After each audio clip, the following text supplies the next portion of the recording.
গুলো আছে সেই সমস্যাগুলো খুব দ্রুত সময়ের মধ্যে গোড়া থেকে সংস্কার করে তারা আবারও দেশের সেবায় ফিরে আসবে এবং দলমত নির্বিশেষে, আমি আবারও বলছি, দলমত নির্বিশেষে সকলের নিরাপত্তা নিশ্চিত করতে হবে।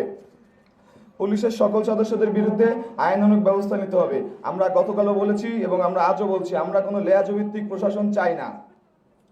পরবর্তীতে দেশে যদি একই পরিস্থিতি আসে সেক্ষেত্রে পুলিশের ভূমিকা কি হবে তা জাতির কাছে পুলিশকে স্পষ্ট করতে হবে এবং আমাদের এখানে যে উপস্থিত পুলিশ কমিশনার আছে তাকে এখনই বলে দিতে হবে যে আপনারা কি ভূমিকা রাখবেন যদি দেশে এই ধরনের পরিস্থিতি আবার ফেরত আসে। ধর্ষণ মামলা, আমার এই পয়েন্টটা সাংবাদিকরা একটু গুরুত্ব সহকারে দেখবেন। আমাদের এই পয়েন্টটা আমাদের একটা বোন বলেছে যে ধর্ষণ মামলার আসামি যারা জামিনে মুক্তি পেয়েছে তারা বিভিন্ন এলাকায় ফিরে যেয়ে আবারও হুমকি ধুমকি দিচ্ছে। তাদেরকে কোর্ট খোলার মাধ্যমে অতি দ্রুত সময়ের মধ্যে আবারও গ্রেফতার করতে হবে। প্রতি মাসে একটি করে মিটিং অবশ্যই ছাত্র জনতার সাথে আপনাদের করতে হবে দেশের সার্বিক পরিস্থিতি বিবেচনা করে। সাথে কিছু বক্তব্য আমি বলতে চাই যে বিভিন্ন রাজনৈতিক দলের নামে আমাদের কাছে অভিযোগ আসছে। সেই সকল রাজনৈতিক দলকে আমরা বলতে চাই যে আপনারা যদি আসলে এই দেশের ভালো চান, যদি আপনারা আসলে এই দেশের জনগণের উন্নয়ন করতে চান, নিজেদের উন্নয়ন না করে যদি জনগণের উন্নয়ন করতে চান, তাহলে আপনারা রাস্তায় নামুন, ছাত্রদের সাথে কাঁধে কাঁধ মিলে ট্রাফিক কন্ট্রোল করুন, আপনারা রাস্তার ময়লাগুলো পরিষ্কার করুন। আপনাদের নামে কেন এখন দখলের অভিযোগ আসবে?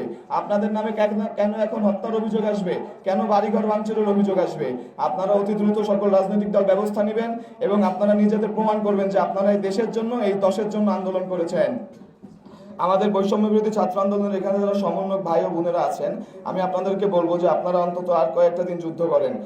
আমরা যদি আর কয়েকটা দিন যুদ্ধ করতে পারি তবে আমি আপনাদেরকে এইটুকু গ্যারান্টি দিতে চাই যে আমাদের আর 5 বছর 10 বছর পরে অস্ট্রেলিয়া ইউরোপে যাওয়া লাগবে না। আমাদের এই দেশের যে মানব সম্পদ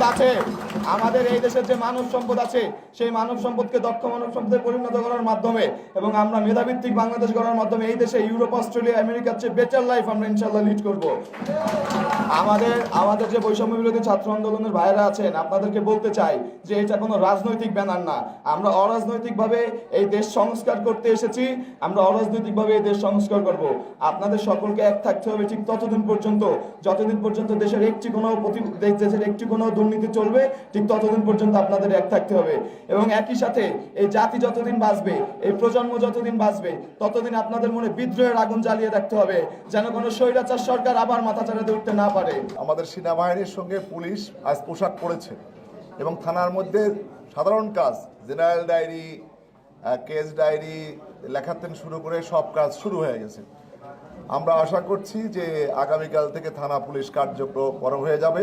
আর রাত্রে আমরা যতদূর সংবাদ পেয়েছি যে সম্মানিত প্রধান উপদেষ্টা বা তার উপদেষ্টাদের মধ্যে থেকে, মাননীয় উপদেষ্টাদের মধ্যে থেকে রাজারবাগ পুলিশ লাইনে গেলেই এই সমস্যার সমাধান রাজারবাগ কেন্দ্রিক যে কেন্দ্রীয় সিদ্ধান্ত হলে তখন আমরা হয়তো কাল পরশুর মধ্যে আমরা আশা করতেছি যে ট্রাফিক পুলিশ সহ সব পুলিশ তখন রাস্তায় নামবে এবং আমি কথা দিচ্ছি যে প্রথম দিকে অবশ্যই আপনারা যারা মাঠে আছেন তাদের নিয়েই আমরা কাজ করব। একটা সবচেয়ে ভালো কথা যে আজকে যে কথা হলো এটার কতদূর অগ্রগতি হলো, এটা অবশ্যই প্রতি মাসে এই সমন্বয়কদের নিয়ে একটি করে সভা এখানে অনুষ্ঠিত হবে।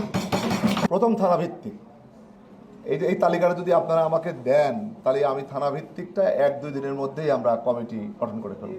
পরবর্তীতে 5-7 দিন পরে ওয়ার্ড ভিত্তিক, তাহলে আরও ছোট হলো, আমরা কমিটি গঠন করে ফেলব, নিরাপত্তা কমিটি। আপনাদের দিক নির্দেশনা অনুযায়ী আপনারা যেহেতু সকল পোস্টের ঊর্ধ্বে, আমরাও সত্যটা পাবো, সেই অনুযায়ী আমাদের পুলিশ কাজ করবে। পুলিশ অতীত যা হয়েছে এই দল ভিত্তিক বা গোষ্ঠী ভিত্তিক পুলিশ, এই নতুন পুলিশ আর লেজুর ভিত্তিক করবে না ইনশাল্লাহ।